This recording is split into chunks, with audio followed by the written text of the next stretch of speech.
ಎಲ್ಲರಿಗೂ ನನ್ನ ನಮಸ್ಕಾರಗಳು. ಇದು ನಿಮ್ಮ GBH63 ಅಪ್ಡೇಟ್ಸ್ ಚಾನಲ್. ನೀವಿನ್ನ ನಮ್ಮ ಚಾನಲ್ಗೆ ಹೊಸಬರಾಗಿದ್ದರೆ ದಯವಿಟ್ಟು ಈ ಕೂಡಲೇ ಲೈಕ್ ಮಾಡಿ, ಶೇರ್ ಮಾಡಿ ಹಾಗೂ ಸಬ್ಸ್ಕ್ರೈಬ್ ಮಾಡಿ. ಬನ್ನಿ ಇವತ್ತಿನ ವಿಡಿಯೋನ ಶುರು ಮಾಡೋಣ. ಕೊಟ್ಟೂರೇಶ್ವರ ಸ್ವಾಮಿಯ ರಥೋತ್ಸವದ ಪ್ರಯುಕ್ತ ಸಾವಿರಾರು ಭಕ್ತಾದಿಗಳು ಪಾದಯಾತ್ರೆ ಮಾಡಿದರು. ಹರಪನಹಳ್ಳಿ ತಾಲೂಕಿನ ಅರಸೀಕೆರೆ ಕೋಲಶಾಂತೇಶ್ವರ ಮಠದಲ್ಲಿ ಕೊಟ್ಟೂರಿನ ಕೊಟ್ಟೂರೇಶ್ವರ ಸ್ವಾಮಿಯ ರಥೋತ್ಸವಕ್ಕೆ ಶಿವಮೊಗ್ಗ, ಚನ್ನಗಿರಿ, ಹೊನ್ನಾಳಿ, ಹರಿಹರ, ದಾವಣಗೆರೆ ಹಾಗೂ ಸುತ್ತಮುತ್ತಲ ಊರಿನ ಭಕ್ತಾದಿಗಳಿಗೆ ದಾರುಯುದ್ದಕ್ಕೂ ಊಟ, ತಿಂಡಿ, ನೀರು, ಮಜ್ಜಿಗೆ, ಬಿಸ್ಕೆಟ್, ಹಣ್ಣು, ಶರಬತ್ತನ್ನು ವಿತರಿಸಿದರು. ಶ್ರೀ ಶಾಂತಲಿಂಗ ದೇಶಿಕೇಂದ್ರ ಮಹಾಸ್ವಾಮಿಗಳು ಸಾನ್ನಿಧ್ಯ ವಹಿಸಿ ಮಾತನಾಡಿ, ಪಂಚಗಣಾಧೀಶ್ವರರಲ್ಲಿ ಒಬ್ಬರಾದ ಕೊಟ್ಟೂರೇಶ್ವರ ಸ್ವಾಮಿಯ ರಥೋತ್ಸವಕ್ಕೆ ಪ್ರಾರಂಭದ ದಿನಗಳಲ್ಲಿ ಕಡಿಮೆ ಭಕ್ತರು ಪಾದಯಾತ್ರೆ ಮಾಡುತ್ತಿದ್ದರು. ಇತ್ತೀಚೆಗೆ ಸಾವಿರಾರು ಭಕ್ತಾದಿಗಳು ಪಾದಯಾತ್ರೆ ಮಾಡುತ್ತಿದ್ದಾರೆ. ಬರುವಂತಹ ಭಕ್ತಾದಿಗಳಿಗೆ ಸುಮಾರು 15ರಿಂದ 20 ಸಾವಿರ ಭಕ್ತಾದಿಗಳಿಗೆ ಶ್ರೀಮಠದಿಂದ ರೊಟ್ಟಿ, ಪಾಯಸ, ಕಾಯಿ ಪಲ್ಯ, ಕೆಂಪು ಚಟ್ನಿ, ಅನ್ನ ಸಾಂಬಾರ್, ಮಜ್ಜಿಗೆ ಹಾಗೂ ಟೊಮೆಟೊ ಉಪ್ಪಿನಕಾಯಿ ಪ್ರಸಾದದ ವ್ಯವಸ್ಥೆ ಜೊತೆಗೆ ಔಷಧೋಪಚಾರಿ ವ್ಯವಸ್ಥೆ ಮಾಡಲಾಗಿದೆ. ಭಕ್ತಾದಿಗಳು ಮಠದಲ್ಲಿ ವಿಶ್ರಾಂತಿ ಪಡೆಯುತ್ತಾರೆ ಎಂದು ಹೇಳಿದರು. ಮಾಜಿ ಸಂಸದರಾದ ವೈ ದೇವೇಂದ್ರಪ್ಪ ಪ್ರಸಾದ ನೀಡುವುದರ ಮೂಲಕ ಉದ್ಘಾಟಿಸಿ ಮಾತನಾಡಿ, ಶ್ರೀ ಶಾಂತಲಿಂಗ ದೇಶಿಕೇಂದ್ರ ಮಹಾಸ್ವಾಮಿಗಳು ಕಾಯಕ ಯೋಗಿಗಳು. ಅವರ ಪರಿಶ್ರಮದಿಂದ ಪ್ರತಿ ವರ್ಷ ಮಠದಿಂದ ಕೊಟ್ಟೂರು ಪಾದಯಾತ್ರೆಗಳಿಗೆ ಪ್ರಸಾದ ವ್ಯವಸ್ಥೆ, ಬಸವ ಜಯಂತಿ ಪ್ರಯುಕ್ತ ಉಚಿತ ಸಾಮೂಹಿಕ ವಿವಾಹ, ರಥೋತ್ಸವ ಪ್ರಯುಕ್ತ ಸಾಧಕರಿಗೆ ಸನ್ಮಾನ, LKGಯಿಂದ ಪದವಿ ಕಾಲೇಜುವರೆಗೂ ಶಿಕ್ಷಣ ಸಂಸ್ಥೆಗಳನ್ನು ಹೊಂದಿದ್ದಾರೆ. ಪ್ರತಿದಿನ ಶಿಕ್ಷಣದ ಜೊತೆಗೆ ವಿದ್ಯಾರ್ಥಿಗಳಿಗೆ ಹಾಗೂ ಭಕ್ತರಿಗೆ ಅನ್ನ ಸಂತರ್ಪಣೆ ನೀಡುತ್ತಾ ಬಂದಿದ್ದಾರೆ ಎಂದು ಹೇಳಿದರು. ಪ್ರಸಾದದ ಸಮಿತಿಯ ಅಧ್ಯಕ್ಷರಾದ ಬಿ ರಾಮಪ್ಪ ಮಾತನಾಡಿ, ಈ ಮಠದಿಂದ ಪ್ರತಿ ವರ್ಷ ವಿವಿಧ ಕಾರ್ಯಕ್ರಮಗಳ ಜೊತೆಗೆ ಪ್ರಸಾದದ ವ್ಯವಸ್ಥೆಯನ್ನು ಮಾಡಿಕೊಂಡು ಬಂದಿದ್ದೇವೆ. ಈ ಮಠಕ್ಕೆ ನಮ್ಮ ಕೈಲಾದಷ್ಟು ಸೇವೆ ಮಾಡಿಕೊಂಡು ಬರುತ್ತಿದ್ದೇನೆ ಎಂದು ಹೇಳಿದರು. ಇದೇ ಒಂದು ಸುಸಂದರ್ಭದಲ್ಲಿ ಐ ಸಲಾಂ ಸಾಹೇಬ್, AH ಕೊಟ್ರೇಶ್, ಷಣ್ಮುಖಪ್ಪ, ವೃಷಭೇಂದ್ರಯ್ಯ, ಶಾಂತ ಪಾಟೀಲ್, ಕಾಲೇಜಿನ ಉಪನ್ಯಾಸಕರು, ಬೆಂಗಳೂರಿನ ಉಮಾ ಸುರೇಶ್ ಕುಟುಂಬದವರು, ಭಕ್ತರು ಹಾಗೂ ವಿದ್ಯಾರ್ಥಿಗಳು ಹಾಜರಿದ್ದರು.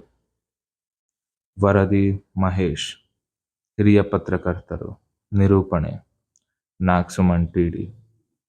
ನಮಸ್ಕಾರ. ಇದು ನಿಮ್ಮ GBH63 ಅಪ್ಡೇಟ್ಸ್ ಚಾನಲ್. ದಯಮಾಡಿ ಮರೆಯದೆ ನಮ್ಮ ಚಾನಲನ್ನು ಈ ಕೂಡಲೇ ಲೈಕ್ ಮಾಡಿ, ಶೇರ್ ಮಾಡಿ ಹಾಗೂ ಸಬ್ಸ್ಕ್ರೈಬ್ ಮಾಡಿ. ಧನ್ಯವಾದಗಳು. ಎಷ್ಟು ಗಂಟೆಯಿಂದ ಎಷ್ಟು ಗಂಟೆವರೆಗೂ ಇರುತ್ತೆ ಇದು? ಕಂಟಿನ್ಯೂ ಇರುತ್ತೆ. ನಾವು ಕಂಟಿನ್ಯೂ 11ರಿಂದ ಚಾಲುವಾಗಿದ್ದು ರಾತ್ರಿ ಎಲ್ಲ ನಿನ್ನೆಯಿಂದನೂ ಅಲ್ಲ, ಇವತ್ತು ಬೆಳಗ್ಗೆಯಿಂದ ರಾತ್ರಿ ಎಲ್ಲಿವರೆಗೂ ಇರ್ತದೆ. ರಾತ್ರಿ ಎಲ್ಲ ಪೂರ್ತಿ ಇರುತ್ತೆ. ಬಂದವ್ರಿಗೆಲ್ಲರಿಗೂ ಬಂದವರೆಲ್ಲ ಊಟ ಮಾಡ್ತಾರೆ. ಇದಕ್ಕೆಲ್ಲ ಹೆಂಗೆ ಸರ್ ದೇಣಿಗೆ? ಹೆಂಗೆ ಭಕ್ತರು ಕೊಟ್ಟಾರ, ದಾವಣಗೆರೆ ಭಕ್ತರು ಕೊಟ್ಟಾರ. ಇವ್ರು ಬಂದಾಗ ಏನಿದ್ದಲ್ಲಮ್ಮ, ಇವ್ರು ಬಂದ್ಮೇಲೆ ಇದೆಲ್ಲ ಉದ್ಭವ ಆಗಿರೋದು. ಹಳೆ ಗಾಡಿ ಸ್ವಲ್ಪ ಹೇಳಿ ಸರ್, ಮಠದ ಬಗ್ಗೆ ಸ್ವಲ್ಪ ಹೇಳಿ. ಅದೇ ಪಂಚಗಣಾಧೀಶರಲ್ಲಿ ಒಬ್ರು ಇವರು ಕೋರ್ಸ್ ಅಂತ ಹೆಸರು. 5 ಮಂದಿಯಲ್ಲಿ ಇವರು ಒಬ್ರು. ಕೊಟ್ಟೂರೇಶ್ವರ, ನಾಯಕರ ತಿಪ್ಪೇರುದ್ರೇಶ್ವರ, ಕೆಂಪಯ್ಯ, ಹರಪಳ್ಳಿ ಕೂಡಳ್ಳಿ ಮದ್ದಾನೇಶ್ವರ, ಹರಪಳ್ಳಿ ಅರಸೀಕೆರೆ ಕೋರ್ಸ್ ಅಂತ ಹೆಸರು. ಪಂಚಗಣಾಧೀಶರಲ್ಲಿ ಇದರೊಳಗೂ ಒಬ್ರು ಇದು ಒಂದು ಮಠ ಕೋರ್ಸ್ ಅಂತ ಹೆಸರು. ಎಷ್ಟು ವರ್ಷದಿಂದ ಇದೆ ಇದು ಮಠ? ಇದು 16ನೇ ಶತಮಾನದ. 16ನೇ ಶತಮಾನದಿಂದ ಇದೆ. ಇವೆಲ್ಲ ಪಂಚಗಣಾಧೀಶರು ಏಕಕಾಲ 16ನೇ ಶತಮಾನದ. ಇನ್ನೂ ಮುಂದುವರಿಸ್ಕೊಂಡು ಹೋಗಿದ್ದೀರಾ? ಹಾಂ, ಯಾವಾಗಲೂ ದಾಸೋಹ ಇರುತ್ತೆ ಇಲ್ಲ ಈ ಥರ ಸಂದರ್ಭಗಳಲ್ಲಿ ಮಾತ್ರ ಇರುತ್ತೆ? ಇರ್ತದೆ. ನಮಗೆ ಈಗ ಇತ್ತಿತ್ತಲಾಗಿ ಮಧ್ಯಾಹ್ನ ದಾಸೋಹನೇ ಇರ್ತದೆ. ಸುಮಾರು ಒಂದು 4-5 ನಮ್ಮ ಶಾಲೆ ಹುಡುಗರೆಲ್ಲ ಊಟ ಮಾಡ್ತಿರ್ತಾವೆ. ದಿನಾನು ಜನ ಊಟ ದಿನಾನು ಸ್ಕೂಲ್ ಮಕ್ಕಳಿಗೆ ಕಾಲೇಜ್ ಮಕ್ಕಳಿಗೆ ಇಬ್ಬರಿಗೂ ಇರುತ್ತೆ? ಬಂದವರಿಗೆ ಮಾಡ್ತಾರೆ. ಯಾರು ಮಠಕ್ಕೆ ಯಾರು ಭೇಟಿ ಕೊಡ್ತಾರೆ? ಬಂದರೆ ಅವ್ರಿಗೆಲ್ಲ ನಮ್ಮ ಮಠ ಅವರು ಶ್ರಮದಿದ್ದ ಅವರು ಕಾಯಕ ಮಾಡಿದ್ದಕ್ಕೆ ನಮ್ಮ ಮಠ ಇಷ್ಟು ಚಂದ ಐತೆ. ಸ್ವಂತ ವ್ಯವಸಾಯ ಮಾಡಿದ್ರಮ್ಮ ಅವರು. ಸ್ವಂತ ಸಾಮೂಹಿಕ ಲಗ್ನ ಮಾಡ್ತಾರೆ. ಮೊನ್ನೆ 250 ಲಗ್ನದಿದ್ದ ಸ್ಟಾರ್ಟ್ ಮಾಡ್ಕೊಂಡಿದ್ರು. ಈಗ 250 250ಕ್ಕೆ ಬಂದು ನಿಂತಿರ್ತಾರೆ. ಪ್ರತಿ ವರ್ಷ ಅವರು ಸ್ವಂತ ಮಾಡ್ತಾರೆ. ಆಮೇಲೆ ಕೊಟ್ಟೂರು ತೇರಿಗೆ ಹೋಗ್ತಕ್ಕಂಥ ಭಕ್ತರಿಗೆ ಉಚಿತ ಪ್ರಸಾದ ಎಲ್ಲ ಅವರ ಮಾಡ್ತಾ ಇದ್ದಾರೆ. ಅವ್ರ ಆಶೀರ್ವಾದ. ಪಂಚಗಣಾಧೀಶ್ವರಾಗ ಇವರು ಒಬ್ಬರು. ಶಾಂತೇಶ್ವರ, ಕೋಲು ಶಾಂತೇಶ್ವರ, ಕೊಟ್ಟೂರೇಶ, ತಿಪ್ಪೇಶ, ಮದ್ದಾನೇಶ, ಕೆಂಪೇಶ. ಅವ್ರು ಈ ಮಠಕ್ಕೆ ಬಂದಾಗ ಅವ್ರಿಗೆ ಎಷ್ಟಾಗಿತ್ತು ವಯಸ್ಸು? ಇವರು 20 ಅಪರ ತಾವು ಬಂದಾಗ 24 ವರ್ಷ. 27 ವರ್ಷ ಇದ್ದಾಗ ಬಂದಿದ್ದೀರಾ? 26 ವರ್ಷ ಬಂದ್ರಮ್ಮ. ಅಲ್ಲಿದ್ದ ಇಲ್ಲಿವರೆಗೂ ಮಠ ಈ ರೀತಿ ಬೆಳೆಸಾರಮ್ಮ. ಮಠದಿಂದ ಯಾವೆಲ್ಲ ಕಾರ್ಯಗಳು ನಡೆಯುತ್ತೆ? ಶಿಕ್ಷಣ ಸಂಸ್ಥೆ ಮೊದಲು ಮೇನ್ ಐತಮ್ಮ. ಪ್ರತಿಯೊಬ್ಬರಿಗೂ ಕೂಡ ಯಾವೆಲ್ಲ ಶಿಕ್ಷಣ ಸಂಸ್ಥೆ? LKG UKG ಇದ್ದ LKG UKG BA ತನಕ. ಇನ್ನು ಅವ್ರ ಗುರಿ ಭಾಳ ಐತಮ್ಮ.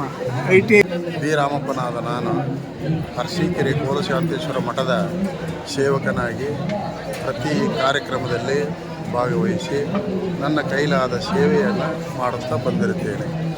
ಎಲ್ಲ ಜನರಲ್ಲೂ